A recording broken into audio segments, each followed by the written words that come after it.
Hey Internet, welcome back to Mind Vector. Today is January the 15th. If you've been listening to us regularly, please support us with a like and a subscribe. We are now on Spotify. We're working on getting on more platforms. Right now, YouTube has been our main platform. We're also on BitChute, and we are still looking to expand right now. Woo! Woohoo. So, today we're going to be talking about meditation a bit. So I know I've been talking to you occasionally about meditating. Have you had any new thoughts on giving it a whack? Not like the formal form of meditation, but I wanted to ask you how you got into meditation first first off, because you're very knowledgeable on everything with meditation and you've done it a lot longer. But no, I have not formally meditated. I just kind of like do deep breaths when I need it. But yeah, I wanted to ask you how you got into it. That's kind of the start, basically. Like just paying attention to your breathing. Yeah. So there's different types of meditation. Though it's also a little confusing too when you're coming in, because a lot of them are the same type of meditations, but with different names. Or people will add like a small spin to it. Hmm. So I got into meditation because I got into Buddhism, and I got into Buddhism because I listen to YouTube a lot while I'm playing video games, and eventually they recommended a tech talk to me, a Google Tech Talk. There was a Ah, the Buddhist. good old TED Talks. Yeah. No, this was a. I think it was called Google Tech Talks. I haven't seen them in a while. I don't know if they Mm. still do those, but I got a video recommended to me called "Be Your Own Therapist," and it was a speech by a Buddhist nun. Her name is Rabina Corden, and I started listening to her Dharma talks on and off, and eventually I started looking for more and more monks and that were on YouTube, and eventually learning more and more about Buddhism. So that led to me looking up to see if there was any temples nearby that I could go, and I went and started learning. But So you just decided to go find a temple one day and then just dropped in. basically, Yeah. it was kind of awkward because I never really been to a religious function, like not since I was really young. I've never Yeah. been by myself, but I showed up to this new place not knowing what to expect, other than I had read online that they do hold meditation sessions there. So I go, and I was a little late, like 5 or 10 minutes late, and the doors were closed. I don't know if they were locked or not, but I remember not. There was a lot of doors on the front of it. Like there's a huge. The stairs were pretty high, so you'd go up all these stairs, and the temple was just up there, and there were like I think 5 doors on the front. Like So gates. no, just doors to the building. Oh, oh, oh. So you're like, which one's the entrance? Yeah, so which one is the one that I need to? Yeah. So I just kind of started pulling on a few, and none worked. And I saw lights were on in there, so I actually knocked, which Nah. so a guy pokes his head out, and he was the meditation instructor, and I'm like, hey, I heard you guys have meditation here, and he's like, yeah, come on in, you're in the right place. So I came in late, knocking, which Uh, interrupted the whole thing, yeah, fuck up everybody's cheat. but yeah, no one was said anything about it. So, Hmm. but to answer your original question, basically the two fundamental types of there's three. I would say there's three fundamental types of meditation in Buddhism.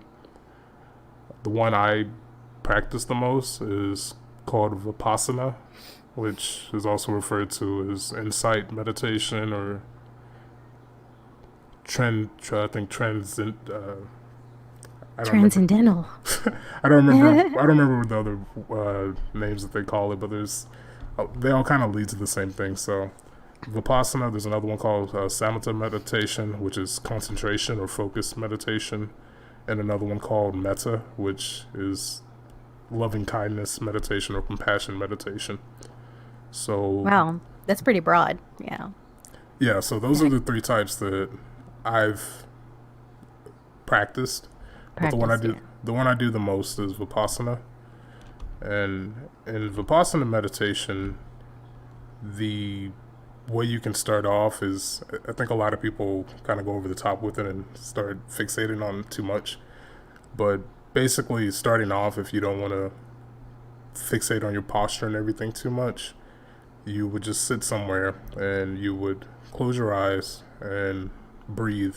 And as you're breathing, you just watch your breath, the sensation of your abdomen. As you're breathing in, you'll notice that there's a rising feeling in your abdomen. And inside your head, you would just note that and you would say rising. And then when you're exhaling, you'll feel that sensation of your abdomen falling or lowering. So then you can say falling. And you can do that like maybe for 15 minutes starting off.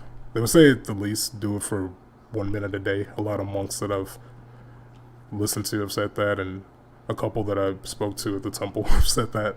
At least try to do one a day, 1 minute a day. Yeah, So that's the thing that why I've never like really done it because I have kids. So and unless they're unconscious, it's like really hard to get some quiet time, even for just the podcast. So I'm like, when the fuck am I gonna meditate? I'd rather just pass the fuck out and just go to sleep. But yeah, there's a for me there.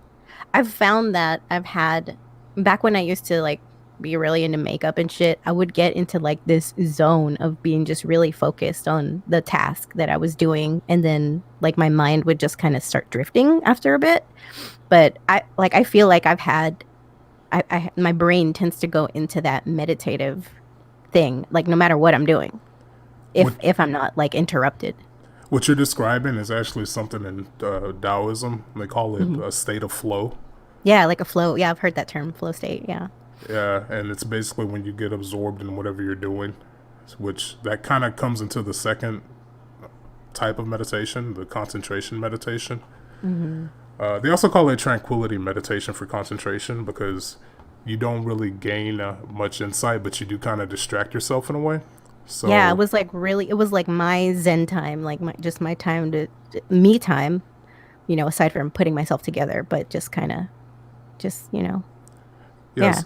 So, when you're doing that one, the benefits of concentration meditation is that you can calm yourself down. Hmm. Like, I always joke about it because I'm a Walking Dead nerd, but there's a scene in The Walking Dead where these two little girls, whenever one would start freaking out, her sister would always tell her just to look at the flowers, which is a very Buddhist thing to do because they're not aware of it, but they're trying to get that little girl to focus on something so that she can relax her emotions. Mm. So that's essentially the benefits of being able to concentrate or focus on something for a long period of time. People do start saying that they have experiences and stuff like that if they've done it for a while. Like any type of meditation, they can start getting experiences that are unique to themselves. Some people, it depends on your level of concentration, and that's kind of where you start getting into like the mystic territory and all that. Ooh. But What's the mystic territory? What is that about? that's where people start thinking that they're having visions and that type of thing. Oh. But at least in the school of Buddhism that I like, Theravada, they recommend to kind of stay away from that because you can just get lost in another form of delusion.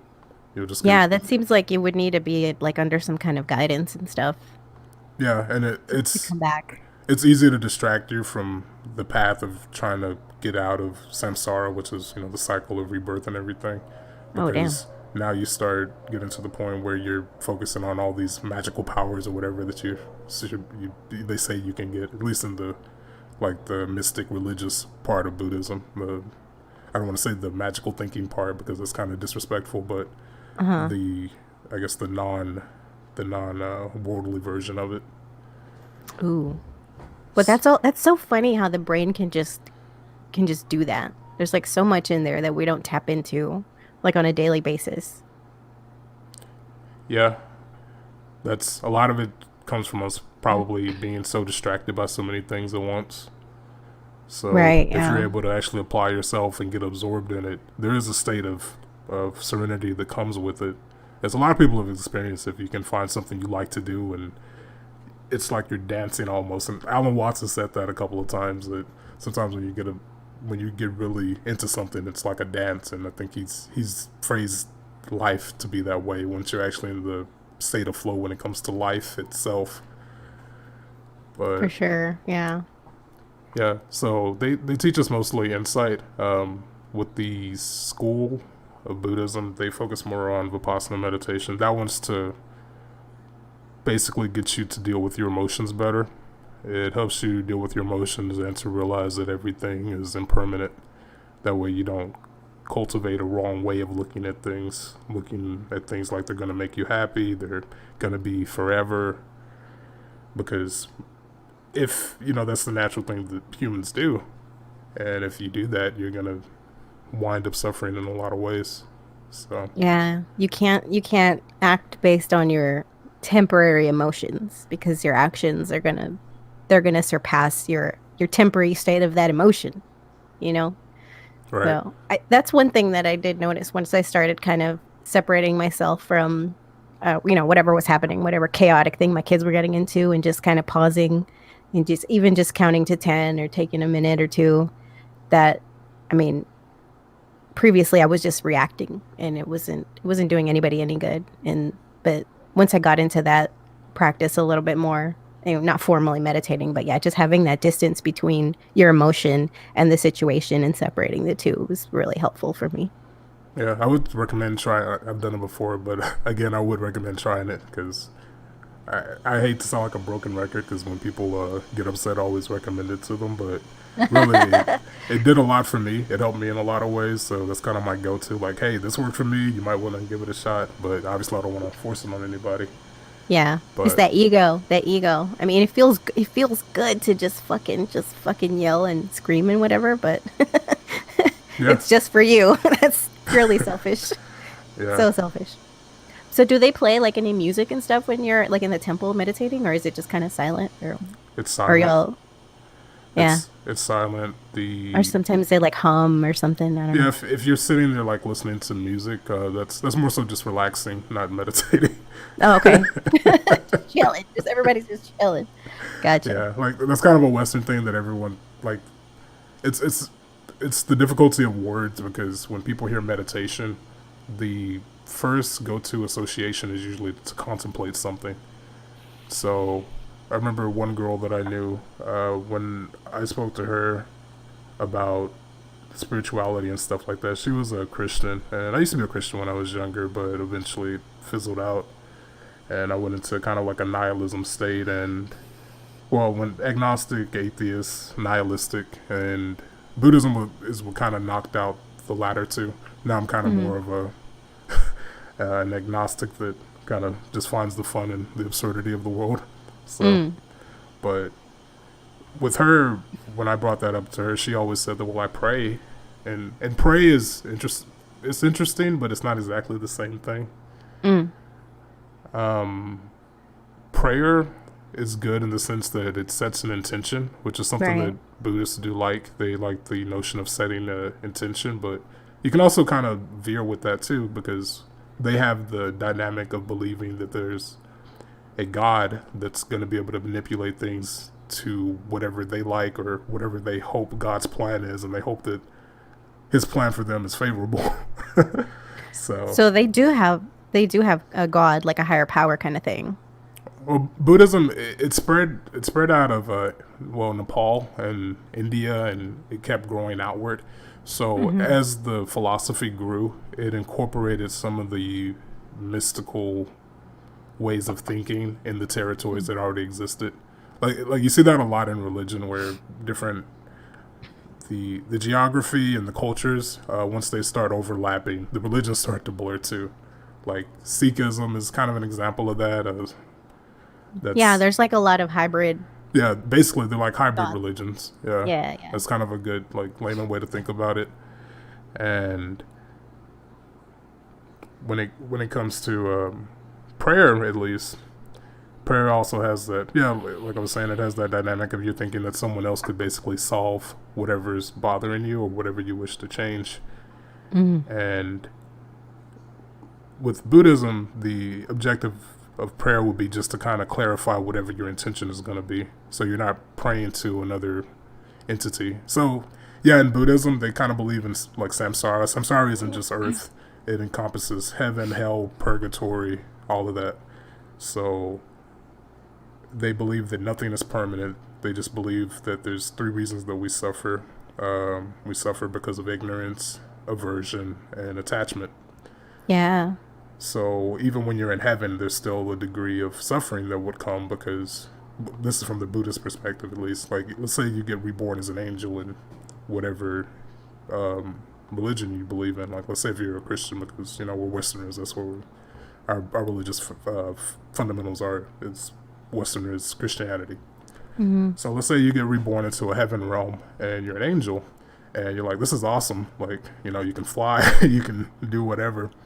But Buddhists put forth that nothing is forever. So for like higher beings, they believe that their suffering lies in the fact that they don't realize that nothing is forever. So they think, hey, I'm an angel, I made it, I can just enjoy the rest of eternity. And it's like, well, no, eventually your actions are gonna kind of lead your mind to a different form.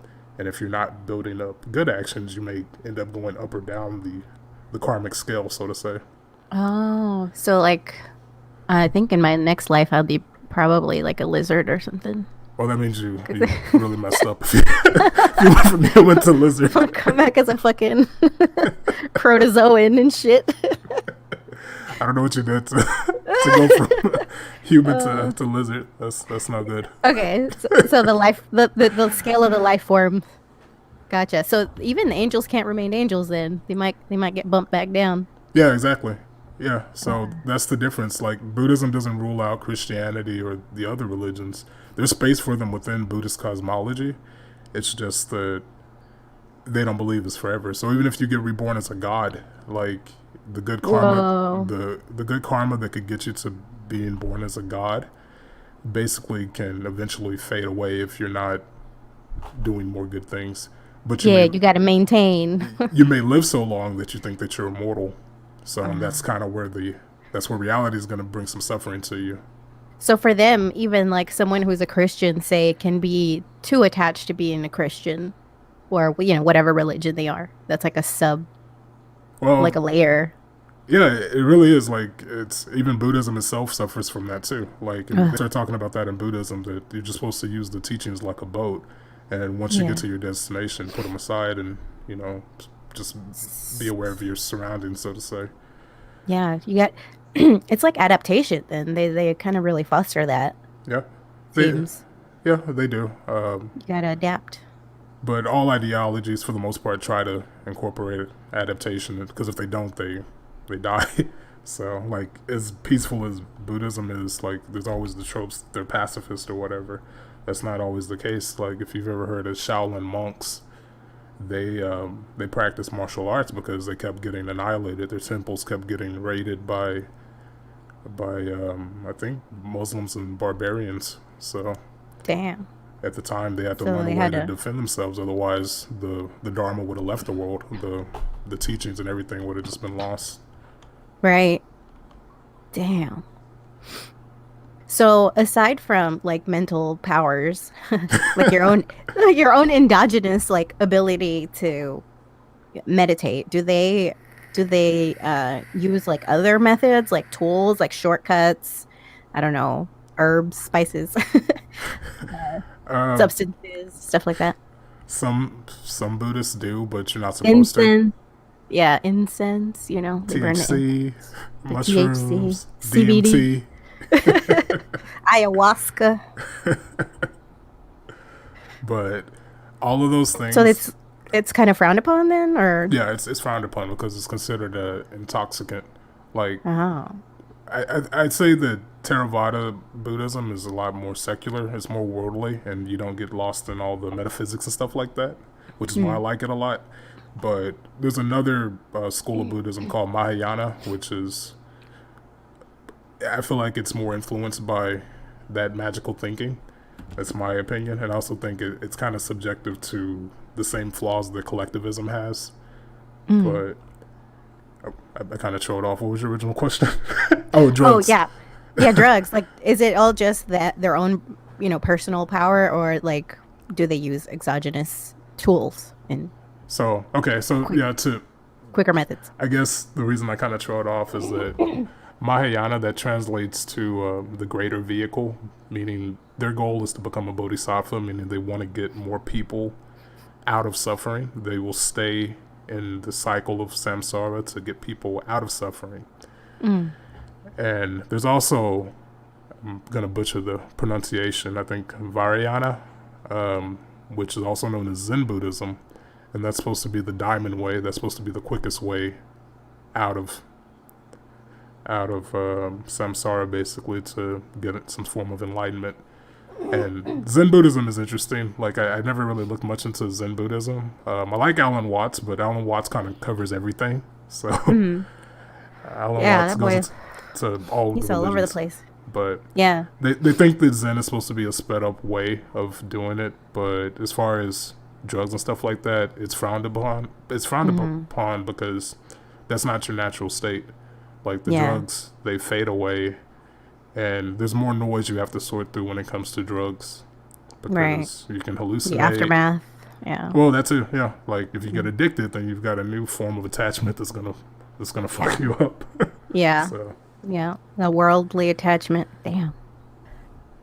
So drugs anyway. they're looked at as a way of, like, you're messing up your mind for a little while and you're not really doing anything useful. Like, some Mahayana monks and clergy that I've heard speak, they focus more on, like, rituals and stuff like that. So they believe that if you die, like, in a state of overdosing on drugs, it's really bad, because they fixate more on the state your mind is in before you're dying, because that's what you're going to gravitate towards in your next life. Oh. And basically, since your mind is kind of in a state of high ignorance, because drugs tend to lower your ability to focus clearly and be what's the word, lucid. Yeah. So it's counterproductive. yeah, they worry that you could fall back into, like you said earlier, a lizard. You're gonna become something with less awareness, which could end up being some type of animal, and you don't want to go into the animal realm again.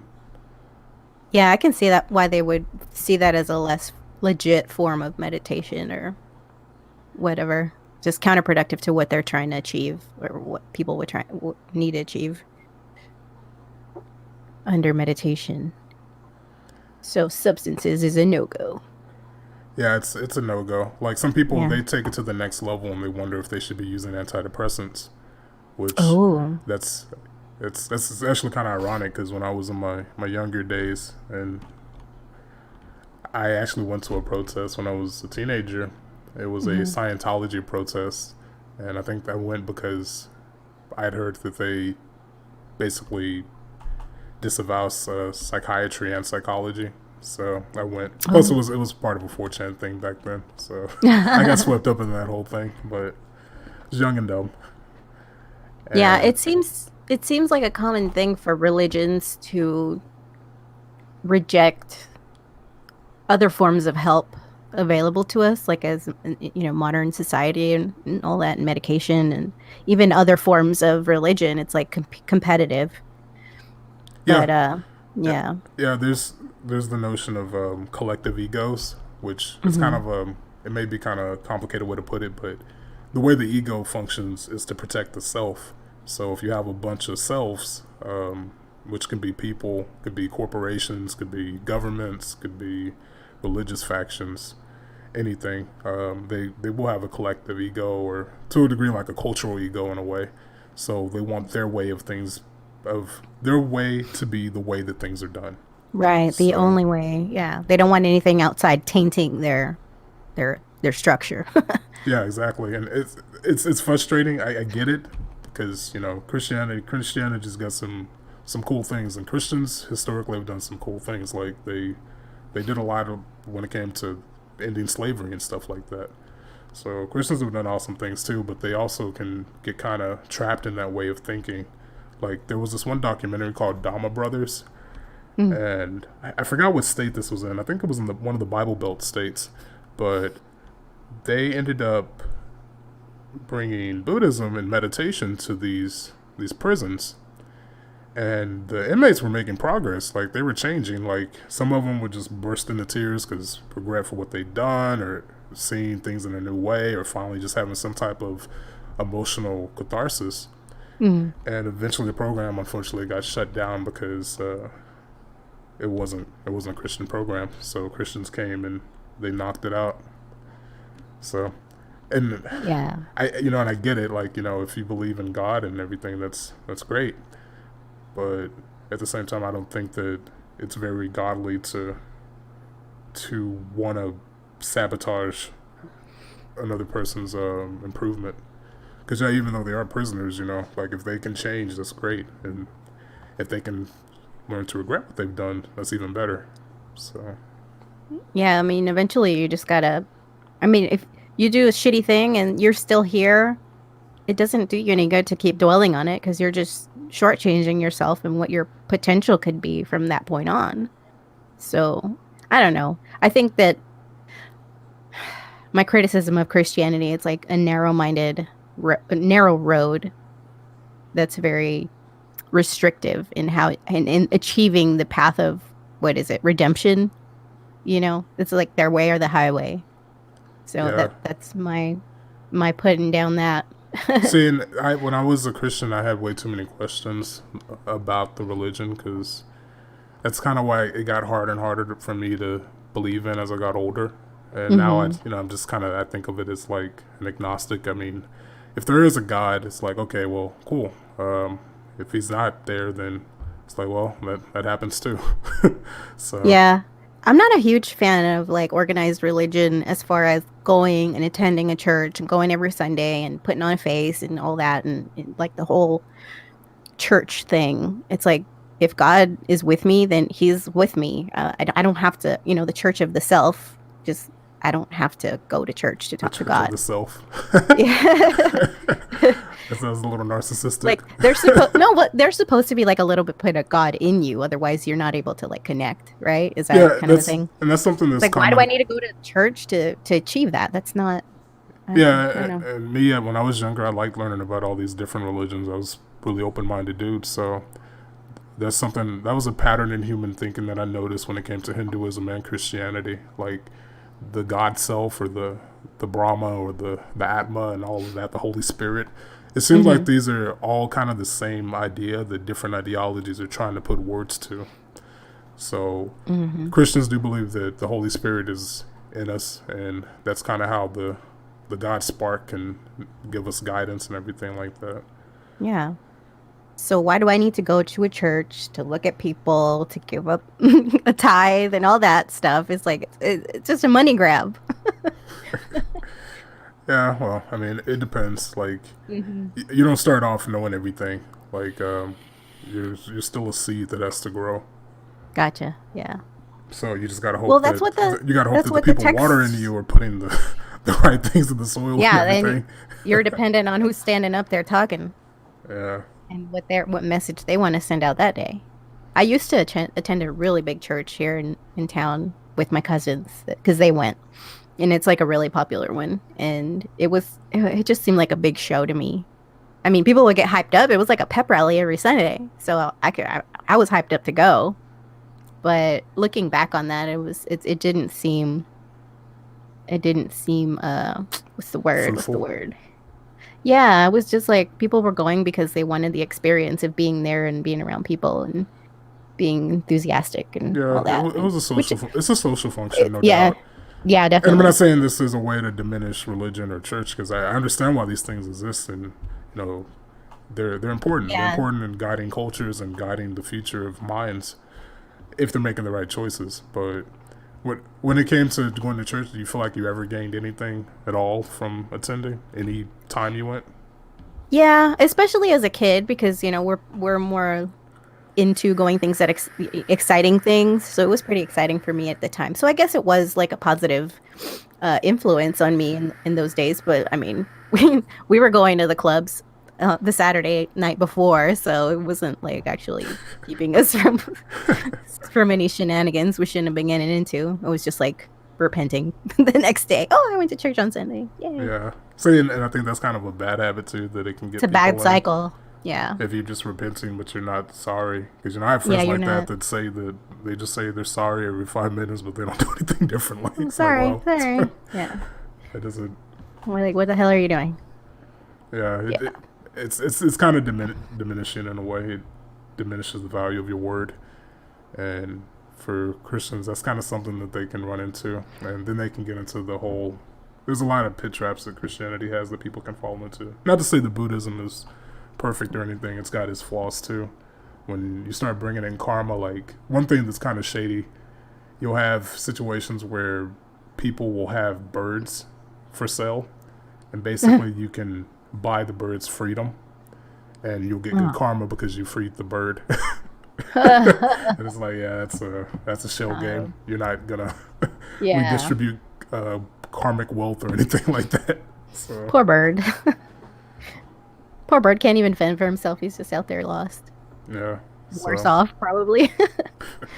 But yeah, when I was younger, I used to go to church, and I didn't really get anything out of it. But my grandmother was kind of a bad teacher when it came to religion. I was 5 years old and always worried about not being baptized, so I always thought I was going to go to hell. Which, you know, there's always like a benefit to the negative. So now I look at it as fine because it gave me a lot of insight into religion and human thinking. So that was what I was able to take from it. But it had gotten so bad when I was younger that I don't know exactly where the belief comes from. I think it's in Judaism. I think they believe you become a man once you're 13, which means that your sins are no longer on your parents. Yeah, I was about to say it backwards, but yeah, your sins are no longer on your parents, and now they're on your own. So if you sin and you die, you go to hell. So I had it so bad when I was younger. I was like, man, I hope I die before I'm 13 because I'm not baptized. Oh my God.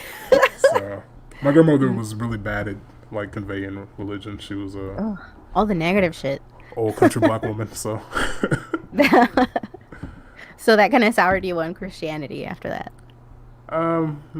It was part of it. As I got older and stuff like that, you know, you start thinking and questioning things. Your mind becomes more individualized and you become more autonomous. So you start wondering about things. Yeah, it's like, and so what, I can do all these bad things and then just say I'm sorry, and then, you know, I get hit by a bus and everything's fine. It's like Star Wars where I just throw a bad person down a well and I'm completely redeemed, or. I think they say you have to accept Jesus into your heart and that he sacrificed himself for your sins and all that. So by accepting Jesus, then you're clean slated. Then Jesus gives you the credit card basically.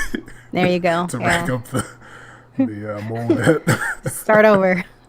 See, in Buddhism, just accept Jesus every 5 years, and that's kind of the difference with Buddhism, is that Buddhism, it accepts that there is evil in the world and people can do evil. Buddhism kind of argues that they do it out of, I guess, ignorance. Maybe you can say, well, all of the reasons that we suffer, they can do it out of attachment, ignorance, or aversion. So with evil, the difference there is that you can do something bad, but just like when the good wears off, you start to get karma from your other actions. Same thing with the bad. Like, if you do something bad, then the bad things are going to come back to you at an appropriate amount. It's not going to be that, hey, you were a good person, but, you know, you were Native American before Europeans got over here. You didn't know anything about Jesus, so sorry about that. You got to go to purgatory. It's nothing like that in Buddhism. It's once that bad karma gets burnt off, then that's done. It. Yeah, you have a chance for your good karma to start ripening. So if you do something bad, then, and even then, bad is kind of, it's a little different in Buddhism, because it's bad because it's going to make you suffer. So harming another person is bad because now you've got bad karma coming your way. And the states of mind that you're going to be in that lead you to harm somebody, they're not fun states to be in. You don't want to be angry. That's not a pleasant state to be in. So it's more about like a balance. Yeah, that's to a degree. That's why Buddhism is always called the middle way. Yeah, I've heard that. So. Interesting stuff. When it comes to morality and Hinduism, that's another thing that's interesting too, because they believe that we're basically God, but split up into different individuals. So the illusion is that we're separate, and that's kind of when you get into the whole oneness with everybody and all that. So, you know, you can see why hippies like these ideas and stuff quite a bit. But Hinduism believes that. So when you're hurting somebody, you're really just hurting yourself. That's actually one of my favorite short stories. There's a short story by a guy named Andy Weir. It's called The Egg. Mhm. It's pretty popular now. I think they've made a lot of videos about it on YouTube. So I would recommend either watching the video or reading that one. It's a good way to kind of alleviate some negative emotions that you may experience, because you can experience hatred or bitterness towards somebody that's wronged you, but you kind of realize that it's not really a point in holding on to those things. Yeah, it's just wasting energy, Yeah, emotional energy, and your thought process and all that. Just you could be doing other better things, more productive things. yeah, definitely. Because even in Christianity, they're right about that too. Like some of their practices are actually pretty close to Buddhist practices as far as like the benefits that the mind would have from it. Because Hmm. Buddhism focuses more on your mental state, whereas Christianity is a little different because you're trying to do what God wants mostly, and it's hard to figure out Mm. what God wants. And Well, I find that a lot of people, I've heard it outlined or summarized as people are drawn to Christianity because of uh, because it's a patriarchy. It's like the father or whatever that's raising you through the Bible and stuff. I mean, in a sense, yeah, like So it's like traditionally, guidelines. I guess to expand on the truth I see in that, when it comes to the traditional format of a family, yeah, Hmm. usually it's going to be men leaving, and unfortunately nowadays we don't really have nuclear families anymore. Hmm. Everybody's, everyone gets divorced pretty quick, and families don't last that long.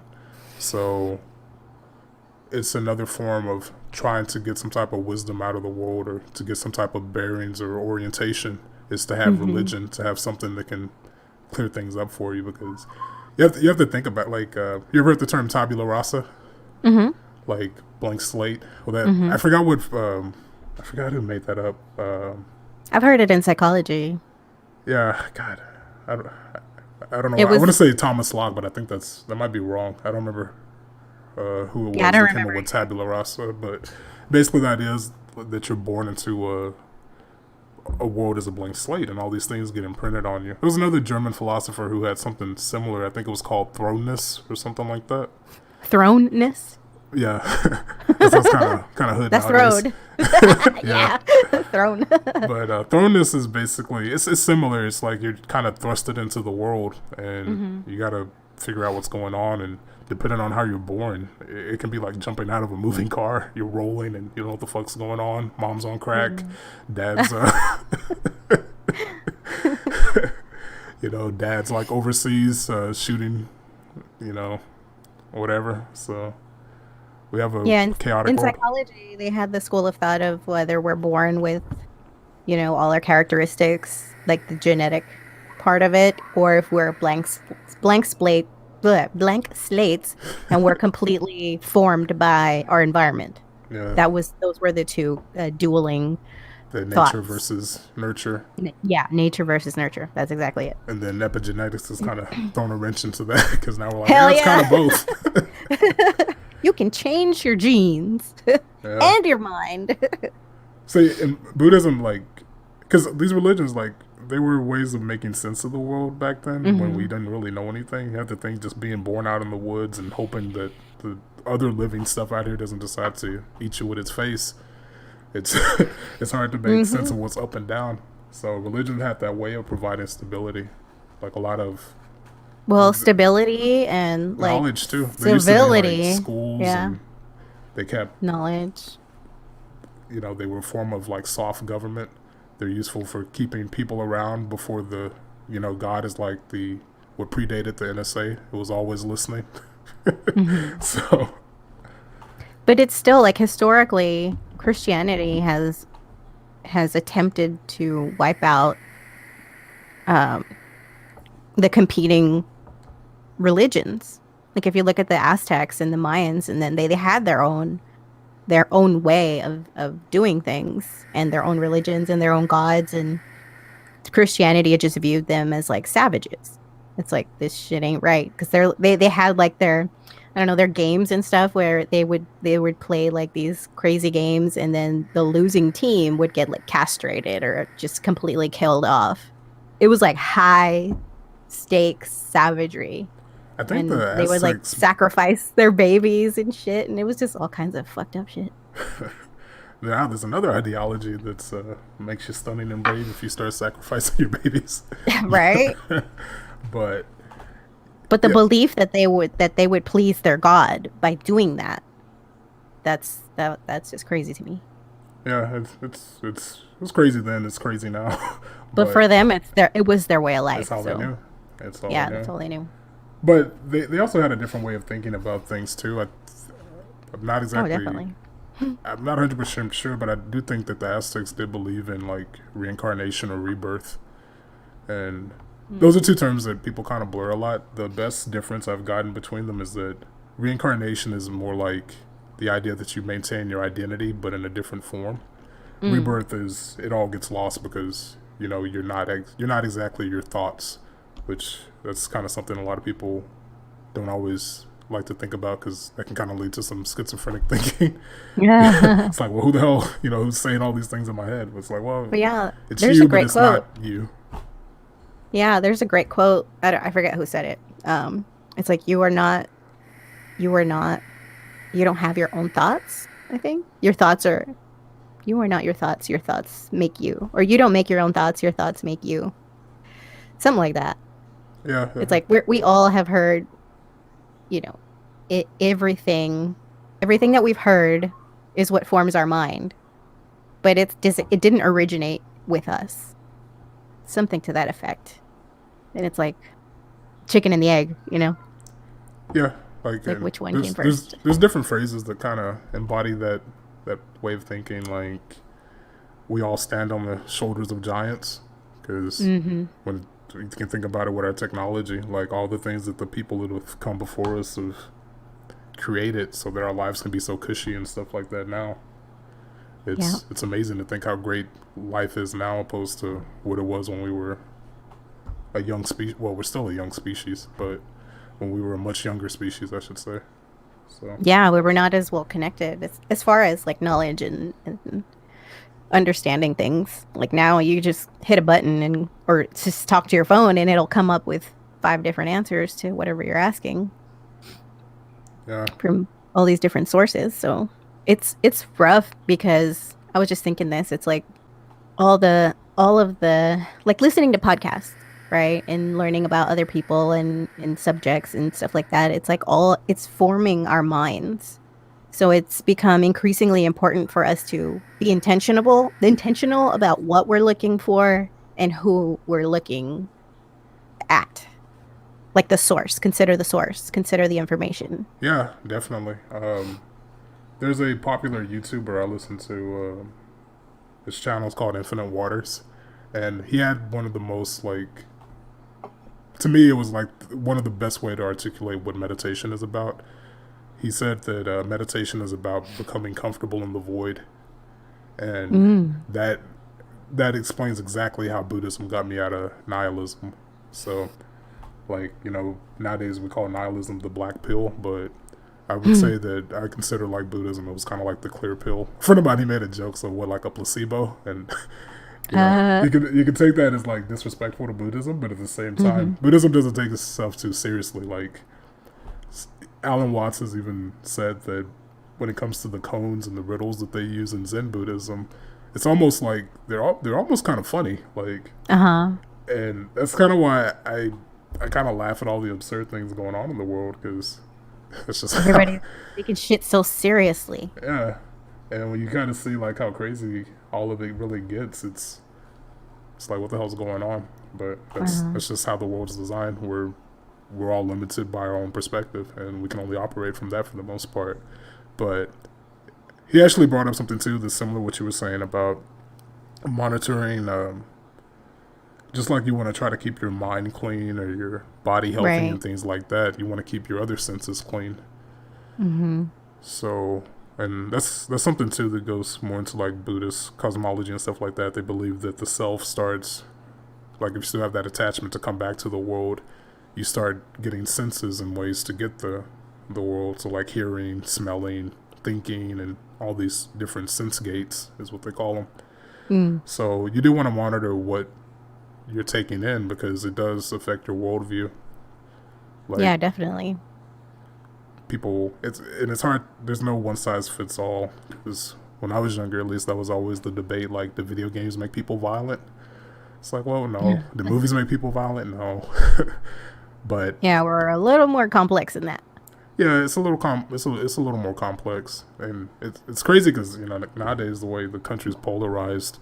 I've joked before that it's interesting that you basically just have two flavors that indoctrinate people. Is it CNN or Fox or what's your brand of bullshit? Yeah, what's your brand of bullshit? Like, But but me, I'm a libertarian, so I can be pretty honest about it, and I think it's just kind of a status game that people are playing. But it's with any ideology, if you start getting too attached to it, and you're gonna do some evil, like. And you can also veer from what it's originally about if you misinterpret things. Like language is another thing that it makes it harder for people to kind of clearly communicate their ideas because we see that a lot when Yeah. it comes into government and religion. People try to interpret what was written or what law went into effect, and before you know it, they come out with something completely ass backwards. yeah, it's like all that interpretation kind of just muddies up the thing. It's like, why can't you just write it just in clear terms? Like that's one thing that a lot of people criticize Trump for is that his language is meant to be dumbed down for stupid people and he's stupid and all this shit. But really, he's just speaking plainly Yeah, without any pretense, without any nuance, without any double speak. Which, if you look at the previous speeches of his predecessors, it's like I'm sitting there for 5 minutes trying to figure out what the fuck is he trying to say? What is he actually saying? Like I'm sitting there with the goddamn dictionary, and it's like I've never had to do that with any of the Trump speeches, and it's like he's just being upfront about everything. yeah. I And I think think it's I think it's harder to lie with fewer syllables, and liberals Yeah. like to lie in many syllables. So Yeah, pretty much. It's misdirection. It's like blah, blah, blah, blah, blah, blah, all this fluttery language, and it's I was meant to laughing when feel Bernie good and Sanders sound good, was. but Did yeah, you see that episode of Joe Rogan where Bernie Sanders was on?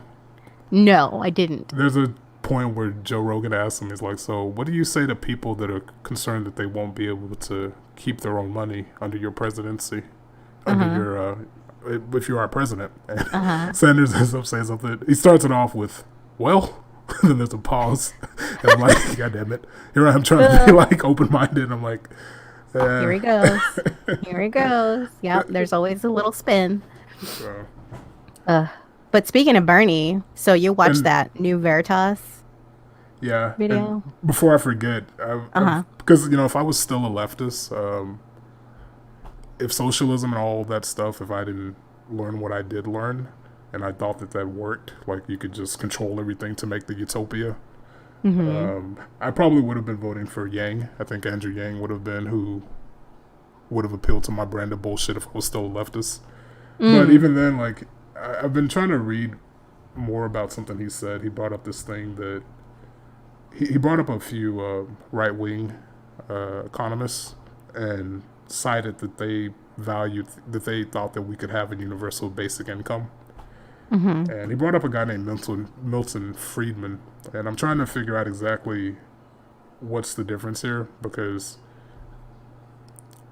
Milton Friedman had something that he called a negative income tax, and I'm still kind of trying to figure out the details on what exactly a negative income tax is. Which, if you start thinking about those words as is, you can kind of see how government just confuses people just so they can get your money. Yeah. But yeah, like UBI, the whole freedom dividend and all that, that's just more shell games. Like if Yep. that was really the case that he wanted to put $1,000 into every American's pocket, all you have to do is reduce the taxes. Just go through the tax brackets, reduce the taxes, and you got it. Yeah, pretty much. Yeah, just let me keep my fucking money as much as possible, and I'll decide what to do with it. Yeah, and going back to Bernie, like I don't know why everyone has this idea that Bernie Sanders' policies are going to help poor people. Like if you look at his tax plan back in 2016, he wanted people that were in the bottom tax bracket to pay more. And for the middle class, like I think people making 30,000 to 100,000, which makes no sense that that's considered the same class because those are all very different lifestyles. Making 30,000 a year versus 90,000 a year, very different lives. But for everybody across the board, if you were making more than $30,000, Bernie Sanders wanted to take a third of your income federally. So who knows what that would have been if you live in a state with state income tax. And people don't think about the fact that you're also paying taxes when, like, you have to do license registration and all these fees and other things. Like, it's kind of crazy that the government is, ever needs more money because they make money off every transaction. So Pretty much. And they're so inefficient at doing what they're supposed to do as it is. I don't see that making more laws and making things more complicated is going to help that. yeah, it definitely won't, and that's something that Trump's not perfect, but Trump. It does make me laugh hearing his speeches when he tries to dumb it down for people. Did you see the windmill speech? The windmill speech? No. Yeah, that one was beautiful. He's like, "You ever seen that many dead birds?" Oh my God. Yeah, sometimes Trump just tries to be like super straightforward. Like he speaks to the country like we're idiots, but we're sitting here about to go to a civil war over which bathroom people should be using. So he's not all that wrong. But yeah, what was it? What else did Trump say? There was back when they were trying to obstruct the border security issue. Trump, I think I heard a video of him saying something like, "We got wire going up. It's really good wire, like really good wire. It's really good. It's really going to help. This wire's the best. It's not like that China wire." But Trump's done some great things though. So I look forward to. He's trimmed a lot of the fat on our government. Yeah, I definitely look forward to see what he does in his second term. So. Oh, there will be a second term. You can guarantee it. Yeah, me and a friend have been kind of playing with a theory because it's getting harder and harder for Democrats to be reasonable because the left has just hijacked what their party was going to be. Like, there's a thing going on now where I think AOC is criticizing the party for not being progressive enough, so she's not paying her campaigning dues. Which, it's always of course, about the one socialist doesn't want to pay their bills. Shit. Her fake ass. Ugh. But yeah, I was gonna talk about that the Veritas guy. Yeah, like watching him reminded me of the Joker movie. It's like not the Joker himself, not Joaquin Phoenix's character, but like the people that were all around and burning cars at the end and like fucking shit up. Like they were ready for something to just any excuse to fucking just cause chaos. Yeah, that was that guy. Yeah, exactly. Like the Joker was good about being really subtle when it came to problems and not politicizing them, but they're all little things that you would blow up nowadays into a politicized issue. Like Thomas Wayne, he ran into an issue where he was getting Me Too'd. Some mentally ill woman said that, "Oh no, you slept with me." He's like, "No, I didn't." It's like, no, you should believe all women. So oh yeah, I see what you're saying. Same thing with, "Hey, I'm mentally ill, I shouldn't have a gun." It's like, okay, and he still has the fucking gun. See, I need to go back and rewatch this because I didn't watch it with any kind of, I wasn't looking for all these nuances into it, so I'm gonna have to go back and look at it. But yeah, you're right. I didn't notice that. Yeah, they're subtle, and it was done really well because nowadays it feels like movies have messages in them, and it's too in your face. Like it's too blatant. Yeah, so, like that's good. There's one show on Netflix. I watched the pilot of. I forgot what it's called, but I call it the woke apocalypse. These kids, like high school kids, they start off in like a zombie apocalypse. I don't remember the name of it, but they're already using like all the Marxist intersectionality and privilege and all that language. Oh, so God. I'm like, Lord. People are so tired of that shit. I'm surprised that. I mean, they're just gonna tank because nobody's gonna want to watch that anymore. People want entertainment to escape all this shit, and they're just popping that in there in the entertainment. I mean, I complain about it, but at the same time, I don't know exactly what would be the solution. Like, did you hear that they want to ban like athletes from bringing their political opinions to the Olympics? Well, they should, I think, because they get paid to play the sport, play the game, and do it well, and that's it. Why? What are they? I mean, that's not a platform for them to put their politics out there. Yeah, yeah, and I can agree with that. Like, I mean, it's in the contract. Shut up and throw the ball. If it's in the contract that you can't do this, then if you don't like Right. it, don't sign the contract. But Yeah. yeah, like What's that guy's, go on. the Nike guy's name? That one that Um, everybody talks about. I'm not good with sports, so I'm gonna spit out the wrong. The guy athlete. that the one the who- guy that took a knee and then he's like glorified for it. He's like the main one, the one that started it. I forget his fucking name. Irrelevant piece of shit. there was Anyway, I don't know. There was one. He's the one that was dating the activist from Black Lives Matter and all that. I don't remember his name. I don't know which athlete it was because I don't watch sports, so I just don't fucking know. I don't watch sports, so I don't care to like trading Pokemon cards to someone. I wouldn't know if I started naming all the athletes out there. But yeah, going back to politics being and everything, I don't really know exactly how it can't be, because if you want to talk about your worldview, it's harder for it not to show up, you know? Because I think But in nowadays people sports, really? in Like, I don't sports- know, because when I see sports, are you talking about sports? Or did I? I'm talking about in general, like Okay. with movies, with friendships too. Like if you start talking about things with people, it's difficult because if like let's say you were like us, where you started realizing that all the stuff that we thought we knew was wrong. It's all backwards because the way the media's been corrupted.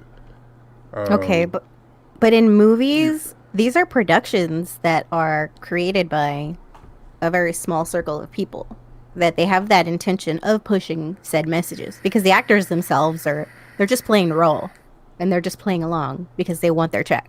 Well, you can have So- more control over what the actors would say, but as far as not having some type of message that you can pull from the movie, that's impossible because you Oh can yeah, tell- you're talking about as the viewer applying their own view on what they're watching.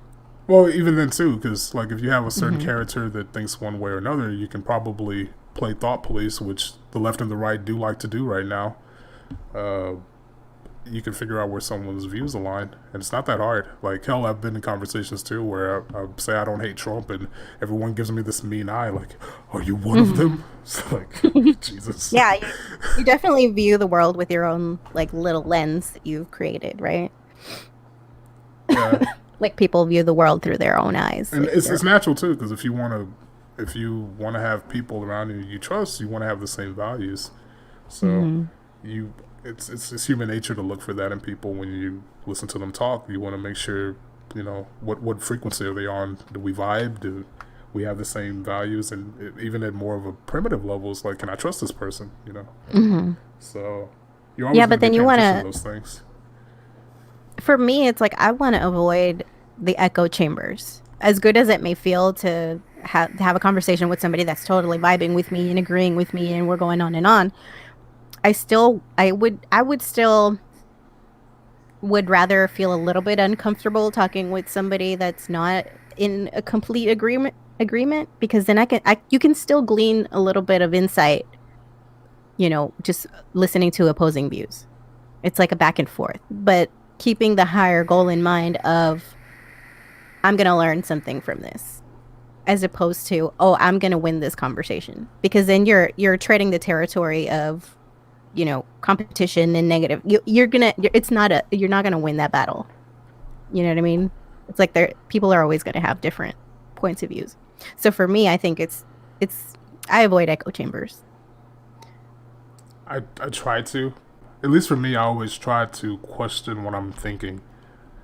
So I always try to like look at things from the opposing perspective, because and it's kind of the weird thing is like you see that with the left and the right. Like you sincerely had no idea what was going on planet Earth, and you watch CNN and watch Fox, you would think that okay, so one of these guys, their job is just to say the opposite of what that guy says. Pretty much. The truth is somewhere in between, in the middle.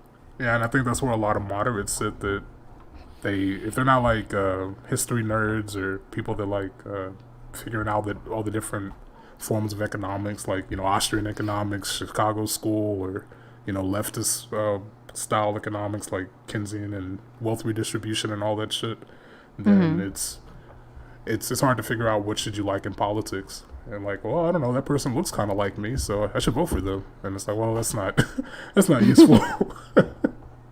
Yeah, that's what that was one thing I was thinking about in movies now is that they don't leave any nuance for the viewer to connect with a character based on their character.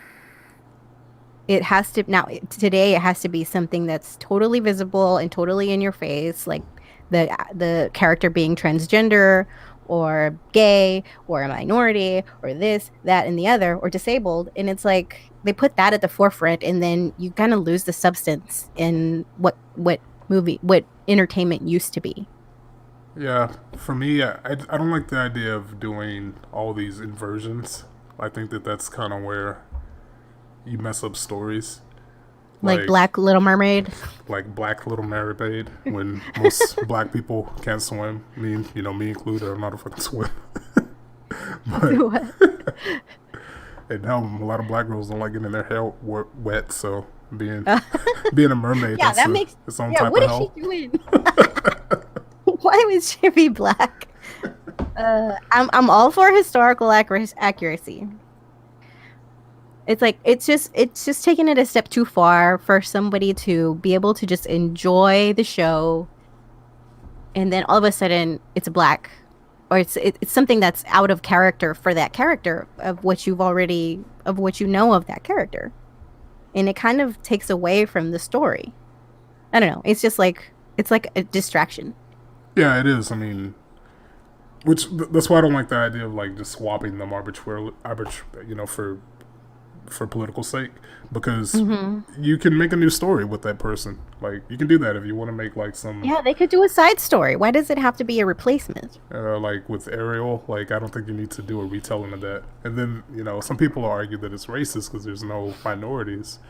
But if you look at the origin stories for these races, then they really didn't see people of different types of people. So what do they know about a black person? Like you don't hear any, as far as I know, I don't know about any African folklore that has mermaids. Mermaids. Yeah. It's going to be people that were sailing and close to the coast and stuff like that, where all their folklore comes out. That's where you get all these ideas from. So right. Like if you want to have like a strong female character, that's good. Like in Star Wars, because I like Star Wars a lot, and they messed it up so badly.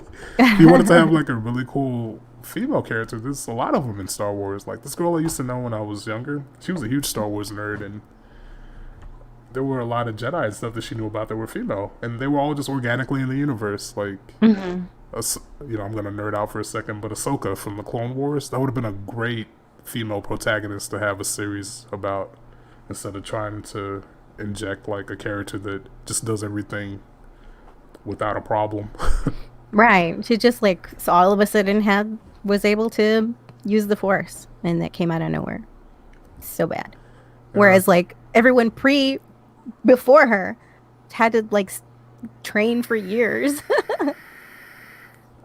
Yeah, like a lot of the new one, it just didn't make any sense.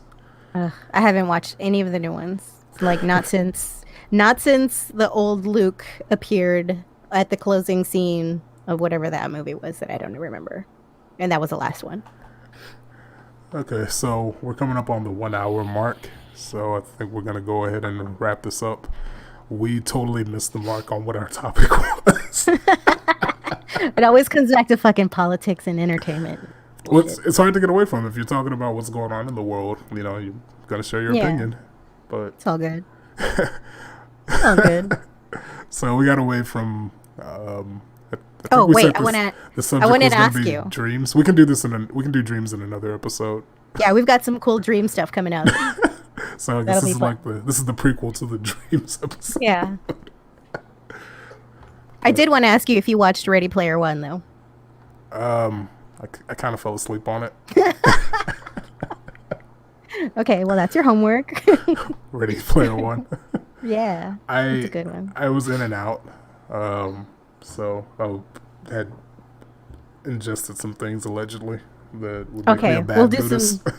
So, but yeah, I Oh, watched it you and I was worldly. falling asleep. But I remember there's a lot of references in it. I'd wake up and hear stuff. I'm like, oh, cool. Yeah, yeah, it's got a lot of cool retro stuff in it. But yeah, we're going to go ahead and finish up this episode. So, everybody that tuned in, we appreciate you listening. If you'd like to support us, if you enjoyed your time here, please give us a like and a subscribe. You'll hear from us in the next episode.